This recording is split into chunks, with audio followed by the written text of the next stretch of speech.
A little controversy on this one. So there, of course, was the controversial hiring of former Pixar and Walt Disney animation head John Lasseter to spearhead Skydance animation. And that decision has resulted in a pretty big departure for one of their upcoming films. So Emma Thompson has quietly exited her voice role in the upcoming Skydance film Luck, and it is reportedly over concerns about working with Lasseter. So Roka, I do interpret this as a sign for more departures and more problems for Skydance to come over this hiring decision. Do you feel the same way? Yeah, I think we said this a few weeks ago when this was announced. I was on the set when he got the thing asked, and I said it's going to lead to people leaving because, you know, in this time now with Time's Up and Me Too, like, people got to stand behind their words. It isn't like the old days where people are like, oh, Woody, I don't know. I haven't found anything about Woody. I don't know. I'm still going to go work with him. Now, all of a sudden, people find their guts and they're not going to do Woody Allen projects or they're donating their salaries. Well, now's the time to step up. Emma does. And Emma's been a class act for years, for decades. She's very strong in her opinion. She follows her opinion. She's got a very strong moral code. And I respect that about her. And she does what she does. Now, this is a sample. She didn't make a big stink out of it. She quietly left the project. You know what? Not for me. As long as he's involved, I'm out. People can do that without making big histrionic or big loud noises or anything like that. Walk out of projects. And I think if you're going to say time's up, you got to act like time's up and get out of these projects because you don't approve of this man being in charge of this stuff. And Skydance can hire as many women as they want to shield John Lasseter to make it less of a PR hit. I think it's terrible, and I hope more actors walk away from this and prove that this time is really over and this kind of behavior is done for actors to be part of or support. That hiring was hands down one of the most upsetting and disappointing news stories I had seen in a long, long time. And the fact that Emma Thompson took this opportunity to say, okay, this isn't for me, not going to do it, is such an important move to make, because had, let's say, she not set that precedent and maybe made others feel comfortable in making the same move, then all of a sudden you start to send this signal that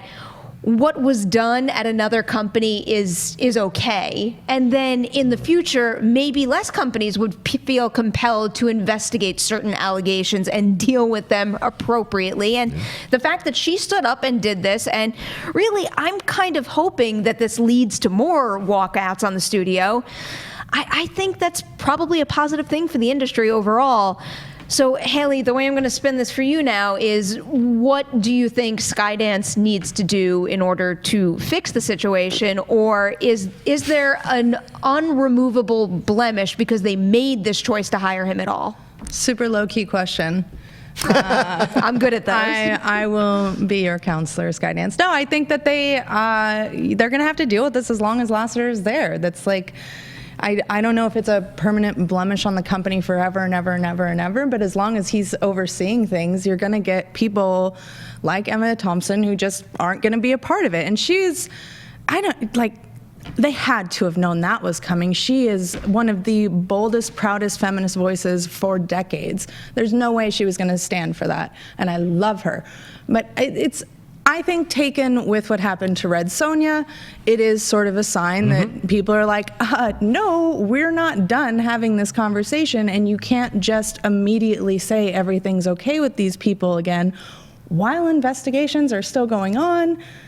While this is still being hashed out, it's way too soon. They are not just clear to go back as if nothing ever happened. I still can't quite understand it. I was reading one article that, okay. It's money. That's all it is. Even if you take the money approach and you say, oh, Skydance, let's say, wants to be the next Pixar, so we're going to scoop him up after he left that company even with all these allegations. Yeah. How do you not process the fact that that's going to come with a significant amount of blowback that you will wind up with not only no gain from, but you will backpedal significantly from making that decision at all. I think because in decades past, it hasn't. Right. In decades past, there hasn't been the blowback that you think or that you were anticipating. This is new ground now in 2019, 2018 carryover. Like, it's new ground. So we'll see what the blowback is. Emma Thompson is a notable person to step away. It's when someone who is a current A-list, selling out millions of dollars or billions of dollars at the box office, when that actress or actor walks away because they don't want to work with Lasseter, that's a louder noise. And as that noise gets louder and louder, then Skydance will make the move and they'll feel the blowback for real. But in decades past, studios have done this over. I mean, Woody made a whole decade, 3 decades of work out of this, like denying all this stuff. So, you see studios not doing it. So we'll see now if it does blowback, Perry. But it's a legitimate point you make. The question is, will it have a blowback? We'll see as it goes along. Well, this seems like step one to that. Yeah. The other thing, and I think, we've been doing this for a while, and I've interviewed a lot of female directors, female writers over the years before Me Too and before Time's Up, and asking them about the dynamics in Hollywood and what it would take for that to change. They obviously couldn't have seen Me Too and Time's Up coming, but the thing they repeated, every single female creative, was that they don't have a lot of power anyway, whether they're producers, directors. It's all these same small group of guys at the very top who have all the money, who make all the decisions.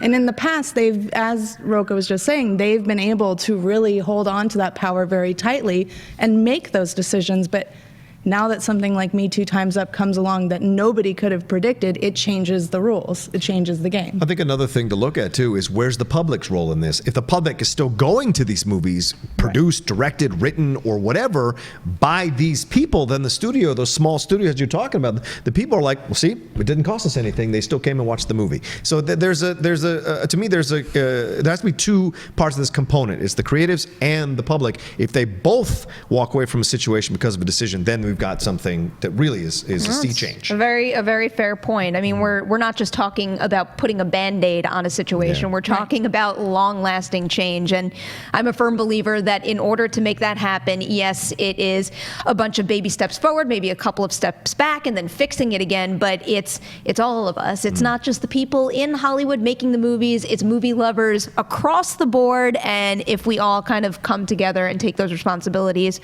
high hopes that long-term change will be real.